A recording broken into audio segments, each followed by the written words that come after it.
पलवल जिले की मंडियों के आढ़तियों मंडी परिसरों में सरकार द्वारा लागू किए गए 3 अध्यादेशों के विरोध में अपना कारोबार बंद कर अनिश्चितकालीन हड़ताल शुरू की। इनके साथ आज किसान यूनियनों के नेताओं ने भी समर्थन दिया। आढ़तियों का कहना है कि सरकार द्वारा जो अध्यादेश लागू किए हैं इनसे आढ़तियों का धंधा चौपट हो जाएगा। इस दौरान आढ़तियों ने सरकार के खिलाफ जमकर नारेबाजी की। जैसे ही यह आढ़ती हड़ताल कर रहे थे तभी जजपा पार्टी के राष्ट्रीय महासचिव व पूर्व मंत्री हर्ष कुमार इनके बीच में पहुंचे और कहा कि जो भी आपकी समस्या है उसको वह हरियाणा सरकार के डिप्टी सीएम दुष्यंत चौटाला से मिलकर पूरा कराएंगे। आढ़तियों ने कहा कि रविवार को जिला स्तर पर बड़ा प्रदर्शन किया जाएगा। आढ़ती एसोसिएशन के मंडी प्रधान रोहताश मित्तल उर्फ पप्पा अनिश्चितकालीन हड़ताल के बारे में जानकारी देते हुए बताया कि जब तक सरकार इन अध्यादेशों को वापस नहीं लेती तब तक अनिश्चितकालीन हड़ताल जारी रहेगी। उन्होंने कहा कि इन बिलों से किसान, मजदूर और आढ़ती सबके लिए नुकसान है। सरकार द्वारा लाए गए 3 अध्यादेश पूरी तरह से किसान व व्यापार विरोधी हैं। उन्होंने कहा कि सरकार को इन अध्यादेशों को तुरंत प्रभाव से वापस लेना चाहिए। आढ़तियों का कहना था कि सरकार न्यूनतम समर्थन मूल्य को समाप्त कर किसानों के बड़े कारोबारियों के हवाले करना चाहती है।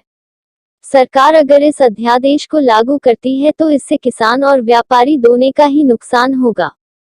एक तरफ सरकार किसान हितैषी होने का दावा करती है और दूसरी तरफ सरकार इस अध्यादेश का विरोध करने वाले किसानों के साथ बर्बरतापूर्ण रवैया अपना रही है।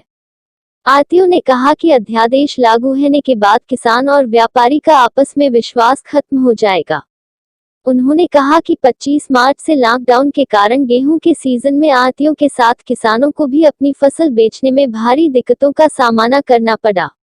आढ़ती और किसान अभी महामारी से उबर भी नहीं सके हैं कि सरकार ने अब फसल के लिए अध्यादेश जारी करने का काम शुरू कर दिया है, जिसके बाद से किसान और आढ़तियों का कारोबार पूरी तरह से चौपट हो गया है।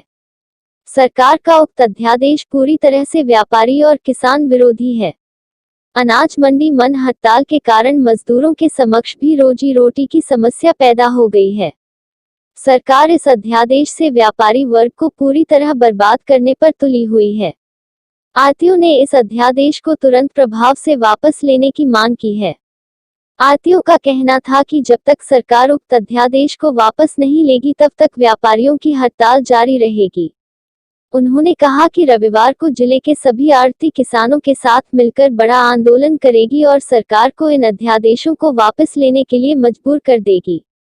वहीं इनके साथ आए किसान यूनियन के नेताओं ने कहा कि वह किसानों के और आढ़तियों के साथ है, क्योंकि जो सरकार ने यह अध्यादेश लागू किए हैं यह सही नहीं है, क्योंकि इससे किसानों का और आढ़तियों का तालमेल बिगड़ जाएगा और किसानों को कहीं से भी कर्ज नहीं मिलेगा और नहीं किसान की सरकारी मूल्य पर फसल खरीदी जाएगी। ये है कि जो हमारे हरियाणा व्यापार मंडल एसोसिएशन है उसके आह्वान पर यह हड़ताल की गई है।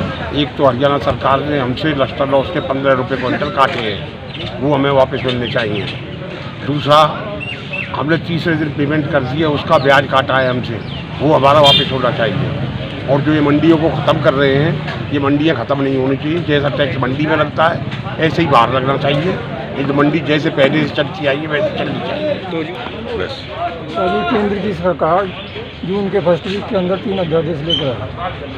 इससे पहले सरकार घोषणा कर रही थी कि हम 2022 तक किसानों की आय दोगुनी कर देंगे। 2014 के चुनाव से पहले सरकार ने ये भी कहा था कि हम स्वामीनाथन आयोग की रिपोर्ट लागू करेंगे, और उसको लेकर सरकार ने बाद में एफिडेविट दिया सुप्रीम कोर्ट के अंदर कि हम इसको लागू करने में असमर्थ हैं।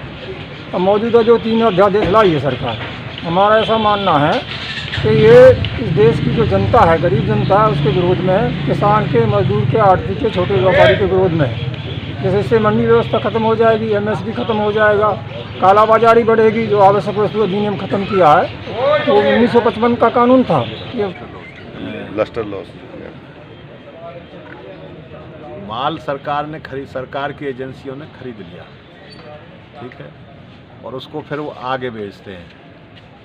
उसमें जो नुकसान होता है वो जिम्मेवारी आढ़तियों की नहीं है। आढ़त से जिस दिन गेहूँ और धान तुल के सरकारी एजेंसी में चला गया या प्राइवेट व्यापारी ले गया, उस दिन आढ़तिया की जिम्मेवारी खत्म हो जाती है।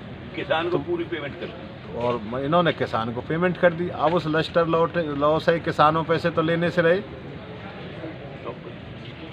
किसानों से नहीं लेने के रहे, तो वो अपनी इनकी बात है, उसके लिए जाएंगे सरकार से बात करेंगे, डिप्टी चीफ मिनिस्टर से बात करेंगे।